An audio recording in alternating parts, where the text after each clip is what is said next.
Bienvenue dans la pause fitness. Alors, ce podcast est réservé à ceux qui veulent améliorer leur nutrition, leur entraînement et aussi peut-être leur style de vie. Donc pour tous ceux qui me suivent depuis quelques temps déjà, vous pouvez me laisser une petite évaluation sur la plateforme de podcast de votre choix. C'est ce qui m'aide le plus. Allez, on démarre l'épisode.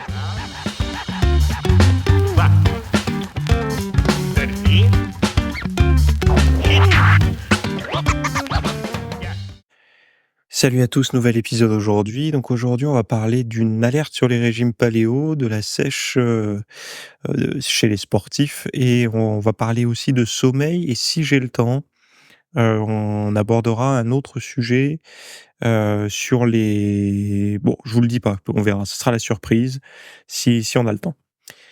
Donc si vous avez suivi un petit peu ce qui est sorti ce week-end, on a parlé des glucides. Alors, on a parlé surtout des baies sauvages, les petites baies rouges, enfin les fruits rouges, que surgelés ou frais, peu importe, hein. Quels sont les impacts, au niveau diététique?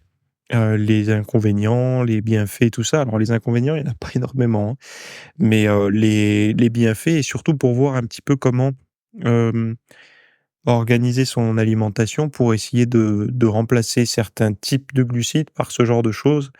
Parce que vous savez que c'est la masse, à masse égale, il y a à peu près 80 voire plus d'eau dans ce genre d'aliments. Donc c'est rien à voir avec, par exemple, du riz ou je sais pas moi, des crackers, des choses comme ça qui sont enfin le riz, il y a un peu d'eau quand il cuit, mais on va dire des produits secs contiennent très, très peu d'eau, donc qui ont une densité énergétique, à poids égal beaucoup plus élevé. Donc on en a parlé, je vous ai donné tous les avantages. Alors ceux qui font des diètes de type paléo et tout, justement, puisque c'est le sujet du jour, c'est un petit peu des types de glucides qu'on va consommer, au quotidien, voilà. Donc il y a plein de choses à savoir dessus, savoir si oui ou non c'est bon, d'en consommer, surtout si vous êtes en période de perte de graisse. Est-ce que ça fait prendre du poids d'ailleurs, d'ajouter des fruits rouges? Toutes ces choses-là, on en parle, on détaille et ça vous permet d'avancer un petit peu. Vous avez la fiche avec tous les conseils, les doses et tout en plus. Alors tout ça, je rappelle, c'est basé sur des études, hein, c'est pas basé sur des estimations au doigt mouillé. Et vous pouvez retrouver tout ça dans les notes de l'épisode, vous avez un lien.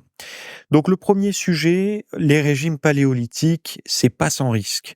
Donc j'avais envie de surfer un petit peu en utilisant le mot alerte, comme on a vu la semaine dernière ou la semaine d'avant, je sais plus, alerte sur les compléments alimentaires. J'utilise les mêmes leviers que les journalistes pour essayer de vendre un peu plus de journaux durant l'été. On met le mot alerte et ça fait vendre. Donc là, alerte sur les régimes paléolithiques. Donc les régimes riches en protéines comme connus sous le nom des régimes paléolithiques. Alors déjà, première chose, c'est faux. Les régimes riches en protéines connus sous le nom de régime paléolithique, ça n'a rien à voir. Le régime paléo est pas forcément un régime riche en protéines. Régime paléo, c'est un régime qui est constitué d'aliments qui étaient consommés à l'ère paléolithique, en gros. Mais il n'y avait pas toujours de la viande, ni du poisson, ni des œufs, ni des choses comme ça. Il y a des périodes où si on n'arrivait pas à chasser, c'était des baies, des végétaux, enfin on n'en sait rien en fait, ni eux ni moi. On n'était pas avec les gens à cette époque-là. Alors les paléontologues, eux, le savent mieux, mais certainement pas les journaux. Donc les régimes riches en protéines, connus sous le nom de régime paléolithique, alors on va faire on va supprimer régime paléolithique, on va dire régime riche en protéines, sont populaires pour la gestion du poids et la stabilisation du diabète. Cependant, selon une étude de l'Université de Genève, ces régimes ne sont pas sans risque. Un excès de protéines augmente considérablement la production d'ammonium, ce qui surcharge le foie. Ah, c'est plus les reins, c'est le foie. Donc l'ammonium en excès peut entraîner des troubles neurologiques et dans des cas graves, un coma. Donc l'étude a été réalisée sur des souris en comparant des souris saines et des souris dépourvues de l'enzyme GDH, donc glutamate déshydrogénase, dans leur foie. Chez les souris saines, bien que la production d'ammonium augmente avec l'excès de protéines, le foie réussit à gérer cet excès grâce à l'action de l'enzyme GDH. En revanche, chez les souris sans enzyme GDH, le foie ne peut pas éliminer l'excès d'ammonium toxique, causant des conséquences majeures en quelques jours seulement. Donc c'est dramatique et les résultats suggèrent que chez les personnes ayant une enzyme GDH défectueuse, les régimes riches en protéines peuvent entraîner un excès nocif d'ammonium et un test sanguin pour évaluer l'activité de la GDH pour éviter de surcharger le métabolisme en protéines chez ces individus. Bah, en fait, ce qu'il faut savoir, c'est que on commence avec une alerte globale et en fait, pour savoir à la fin que c'est une faible population, une faible partie de la population qui, ayant une enzyme GDH défectueuse. Donc déjà, c'est pas le régime paléo ou le régime riche en protéines par défaut, qui est nocif pour le foie, il peut l'être chez ceux qui ont ce déficit. Donc, soit on se fait tester, enfin voilà quoi. Mais bon, c'est toujours la même chose. Vous ne verrez pas, la dernière partie de l'article que je viens de vous citer, vous aurez que la première. C'est-à-dire que vous allez entendre uniquement protéines, danger, foie. Faut pas oublier que le foie, c'est un émonctoire. Un émonctoire, c'est un organe d'évacuation. C'est une centrale d'épuration en gros. Donc qu'un organe, émonctoire s'occupe de filtrer et d'évacuer des toxines, ça me paraît plutôt, son rôle, en fait, donc tant mieux.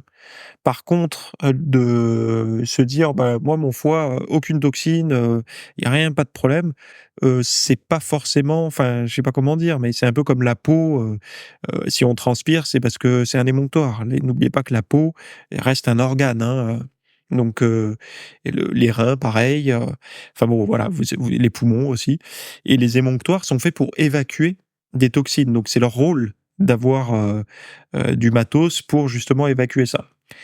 Heu, c'est assez intéressant de voir qu'on parle des protéines là comme, dangereux chez certaines personnes avec une déficience dans une enzyme.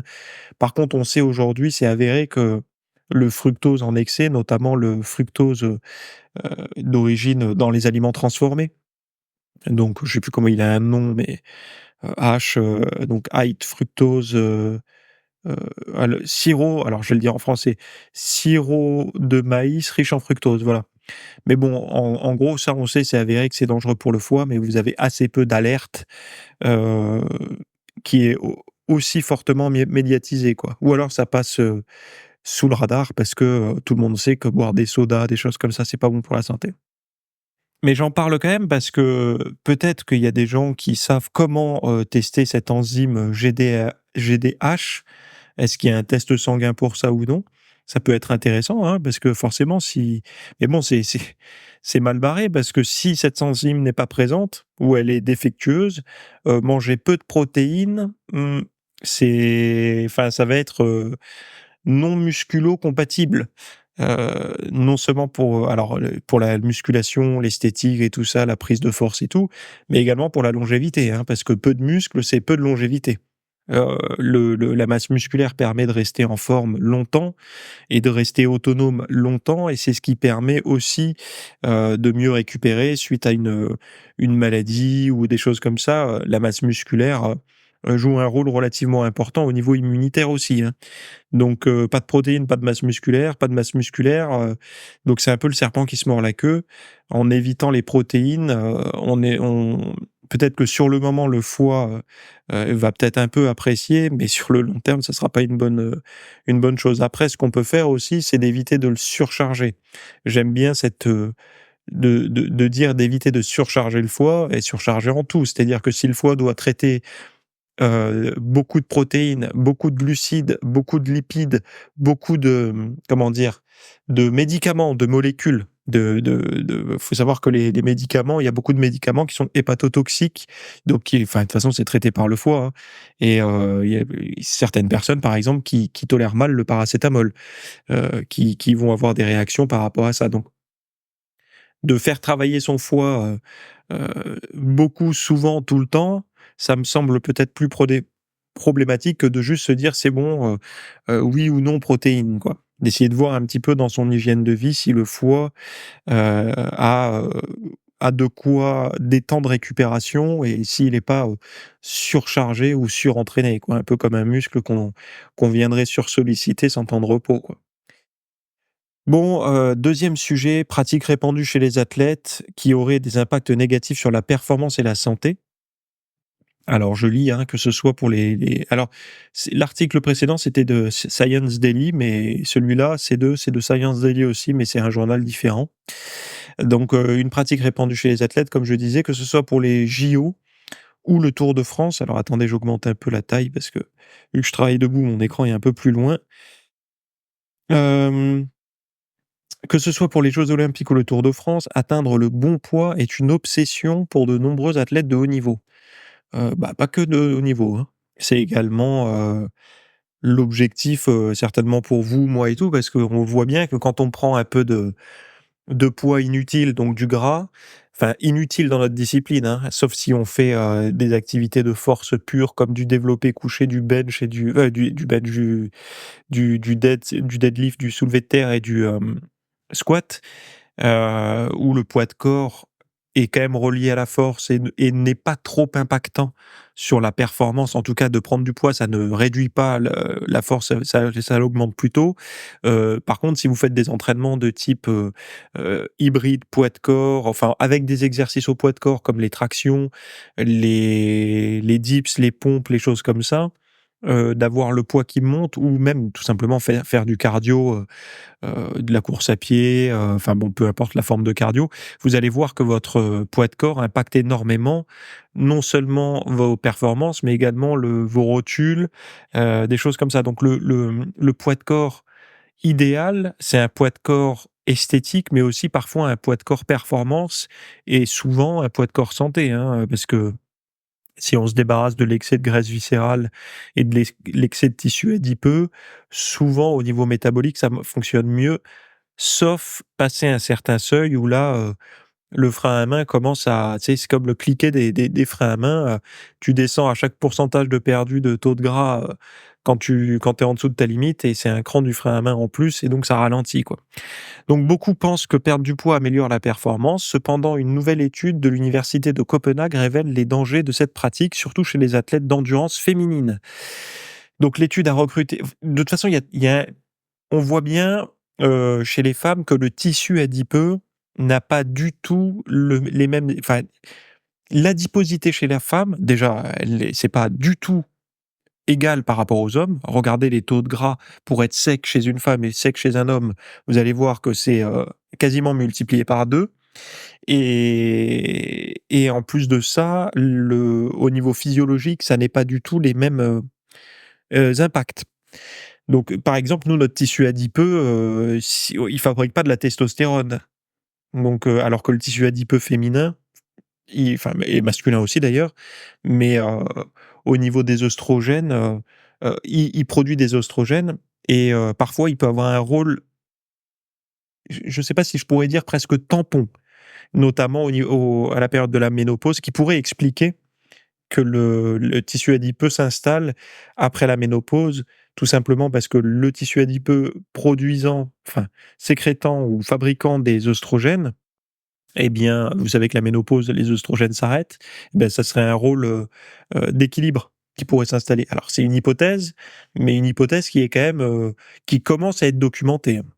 Bon bref, après avoir suivi un régime normal, elles ont été soumises à une réduction calorique de 50 pendant 14 jours. C'est beaucoup, tout en maintenant leur entraînement intensif. Résultat, ils ont perdu environ 4 de leur poids corporel, dont la moitié en masse musculaire, et leurs performances ont chuté de 7,7 lors d'un test de 20 minutes à vélo et de 18 lors d'un test plus intense. Alors évidemment, dans cette étude, 50 pendant 14 jours, c'est énorme, surtout suite à un entraînement intensif, en suivant un entraînement intensif. Donc là, moi, ce que ça dit, c'est que de couper très fort dans les calories en s'entraînant énormément, on perd beaucoup de masse musculaire. Il faut savoir que tous les régimes font perdre de la masse musculaire. Ceux qui vous diront: «J'ai trouvé le régime parfait qui fait pas perdre de muscle», le discours est vrai s'il s'adresse à des débutants ou à des personnes qui reprennent l'entraînement, mais chez des athlètes entraînés, habitués à s'entraîner, en fait, l'entraînement, la musculation, il faut vous dire une chose, c'est comme une baignoire, que vous essayerez de remplir, mais le bouchon est enlevé. C'est-à-dire que si la baignoire est pleine et que le robinet d'eau coule à fond et que c'est ouvert, vous allez, maintenir un certain niveau donc il y a pas de problème. Mais dès que vous allez réduire le débit, donc l'entrée, donc les calories, et ben, il va y avoir une perte. Le sportif, en fait, il est comme ça, il y a de l'acquis en termes de masse musculaire. Quelqu'un qui s'est entraîné pendant toute sa vie, même s'il s'arrête, il va avoir un physique différent par rapport à s'il ne s'était jamais entraîné. Mais par contre, il est plus propice à perdre du muscle, en fait, en termes de pourcentage, puisque, il frôle ses limites de développement musculaire. Alors qu'une personne, qui démarre, bon, bah, lui, il est tellement loin de son développement. En fait, des fois, il a eu le développement de son adolescence et puis, celui est soumis par, porter ses courses, monter les 3 marches pour aller chez lui, se déplacer dans la journée et ouvrir un bocal de cornichons. Donc c'est ses seules contraintes musculaires et donc c'est tout et donc il a une masse musculaire à hauteur de ses besoins du quotidien. Donc forcément, si on lui met, une paire d'haltères, ne serait-ce que de 8 ou 10 kilos dans les mains, ses muscles, ils vont se demander ce qui leur arrive et ils vont soit se développer, au moins se maintenir, même au régime. C'est pour ça que parfois on a ce qu'on appelle la body recomposition, ce qui est en fait un terme pour faire bien, mais on peut prendre un petit peu de masse musculaire et perdre du gras quand on démarre l'entraînement ou qu'on reprend l'entraînement. Ça disparaît chez les athlètes après. Donc les recherches ont également constaté une augmentation du cortisol, donc une hormone du stress, et une forte réaction de stress dans les cellules immunitaires. Cela indique un affaiblissement du système immunitaire. Bah oui, forcément, quand vous êtes à 2000 calories, vous passez à 1000 calories et que vous continuez à vous entraîner intense, alors au début, on se sent hyper euphorique et tout, mais après, forcément que tout s'effondre. Mais c'est pas une bonne pratique en fait ça. Donc 3 jours de réalimentation n'ont pas suffi à restaurer leur performance, soulignant que les effets négatifs d'une alimentation insuffisante ne peuvent être rapidement inversés. Donc oui, bah, l'épuisement, tout comme la fatigue ne s'installe pas du jour au lendemain, la réénergisation, donc la réhabilitation, ne se fait pas non plus du jour au lendemain.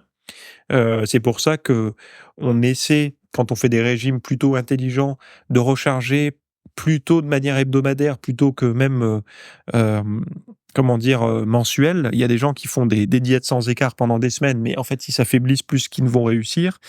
Et il faut faire attention à ça d'ailleurs. Et d'ailleurs, il y a des études qui montrent qu'on peut faire des régimes très fonctionnels en alternant 2 semaines hypocaloriques, 2 semaines en maintien, 2 semaines hypocaloriques, 2 semaines en maintien pour perdre du poids et que ça marche beaucoup mieux pour ceux qui ont des problématiques au niveau métabolique où ils ont l'impression que leur métabolisme, enfin, c'est pas l'impression, c'est qu'ils ont même la certitude que leur métabolisme ralentit. Ce genre de régime peut bien marcher. J'en parlerai plus tard, mais enfin un autre jour, mais ce sont des régimes qui marchent. Tododo. Donc les femmes sont plus vulnérables que les hommes à cette insuffisance énergétique, en partie à cause de la chute des niveaux d'œstrogènes, essentiels pour la santé cardiovasculaire, musculaire et osseuse. Ces résultats alertent sur les pratiques de perte de poids rapide et leur impact néfaste sur la santé et les performances des athlètes et soulignent la nécessité de repenser les conseils donnés dans le monde sportif. Alors, ce qui est drôle, hein, c'est que paradoxalement, les amateurs comme vous, comme moi, hein, parce qu'on n'est pas des sportifs de haut niveau, sauf ceux qui font de la compétition, qui sont rémunérés pour, et qui m'écoutent. Mais globalement, le sportif amateur est moins soumis, aux bêtises que les professionnels.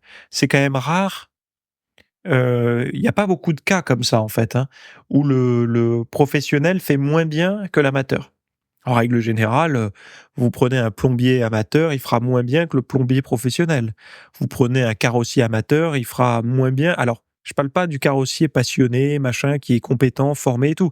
Je parle vraiment de celui qui, par exemple, j'irai pas voir un chirurgien amateur pour me faire une appendicectomie, je sais plus comment on appelle ça là, on s'enlever l'appendicite. J'irai voir un professionnel. Mais là, on se retrouve avec des professionnels qui reçoivent des conseils logiquement de professionnels qui sont de moins bonne qualité que ce que font certains amateurs.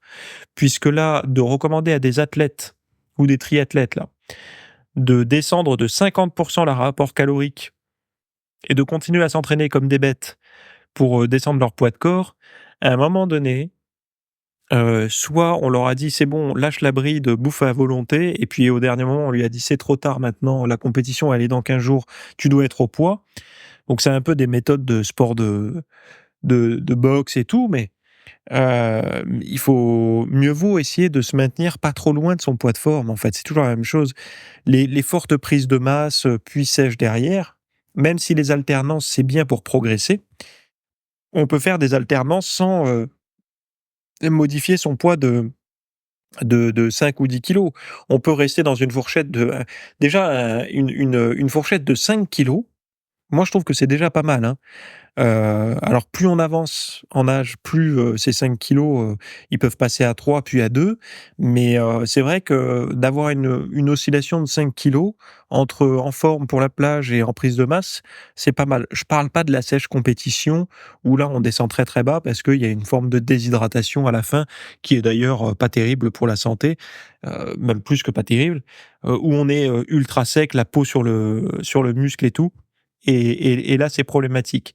Mais bon, je parle pas de ces pratiques-là ici puisque, ça, c'est le domaine du bodybuilding pur et c'est pas forcément ce qui nous intéresse. Nous, ce qu'on veut, c'est être en forme avec nos 6 abdos apparents et s'arrêter là, déjà, c'est déjà très bien. Bon, bah, rien de nouveau, en fait, hein, sauf qu'ils font que confirmer que les femmes sont quand même plus impactées par ces régimes très court terme.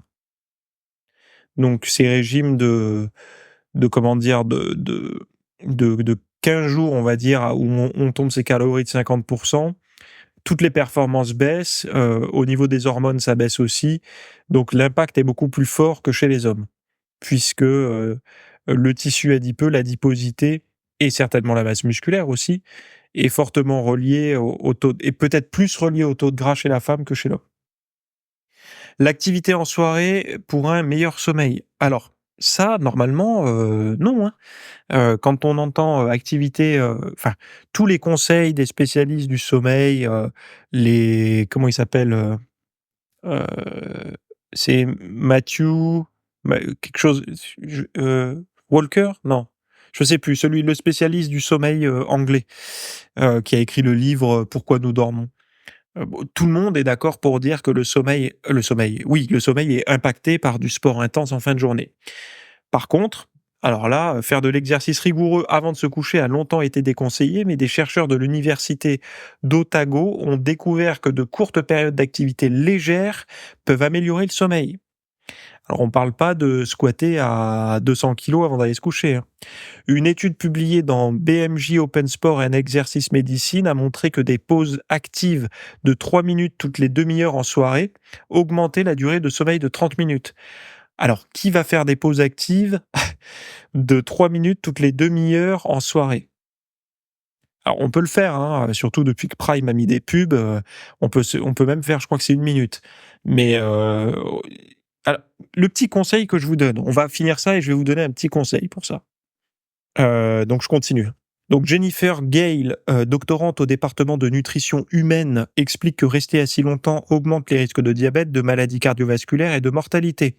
L'étude a testé 2 scénarios, une soirée de position assise prolongée et une autre avec des pauses actives.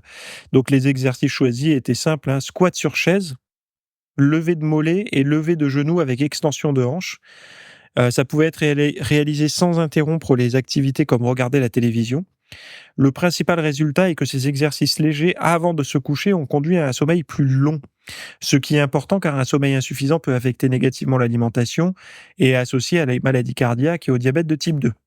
Donc, Dr Meredith Pedy, co-auteur de l'étude, suggère que les recommandations de sommeil pourraient nécessiter une révision.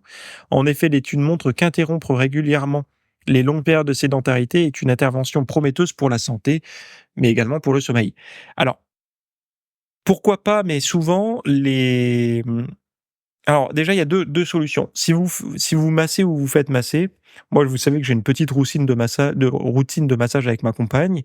Si vous massez un peu énergiquement, ça fait déjà un exercice. Vos bras, vos avant-bras travaillent un peu.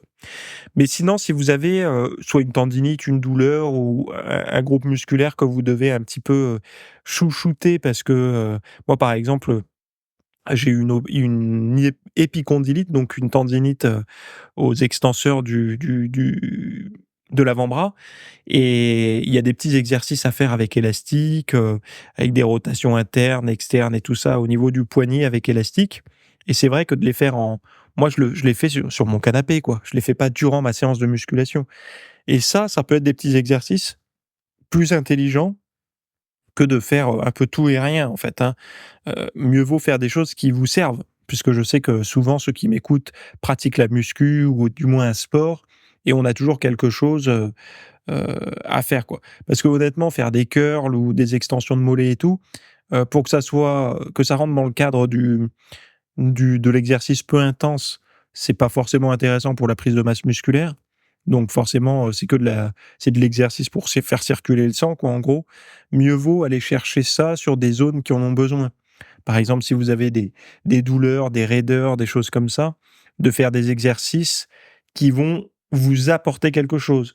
Puisqu'ils vont pas vous apporter d'hypertrophie pure, au moins, par exemple, si c'est une zone à faire sécher et ben, de faire, une série très longue, pour l'arrière d'épaule ou je sais pas moi, mais avec un poids super léger quoi, ou même un élastique, peu tendu, juste pour faire circuler le sang dans la zone.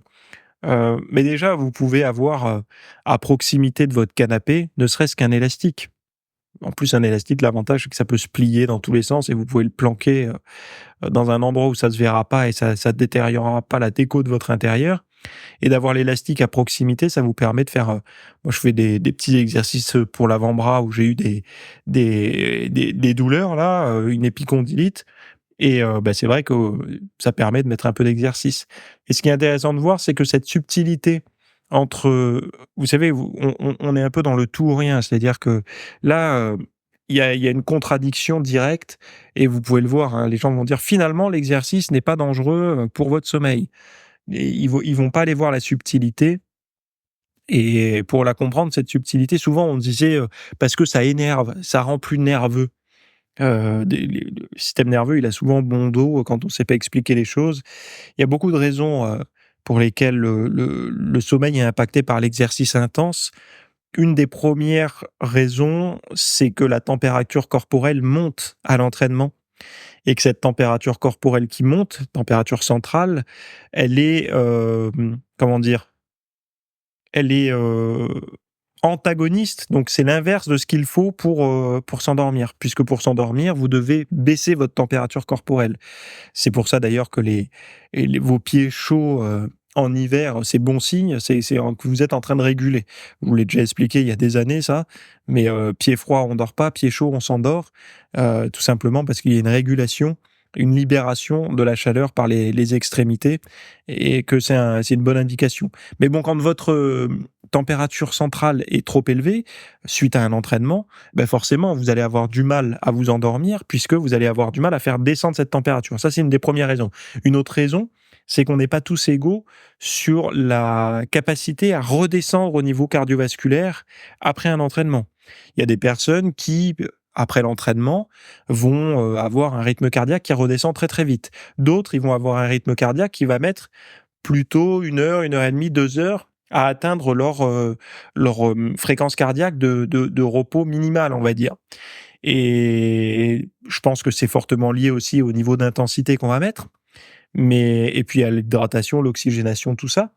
Mais et ça, c'est pareil, un rythme cardiaque élevé, quand vous avez le cœur qui bat un peu plus rapidement, vous sentez que vous vous endormirez pas, hein, donc ce sont des choses comme ça qui vont perturber l'endormissement.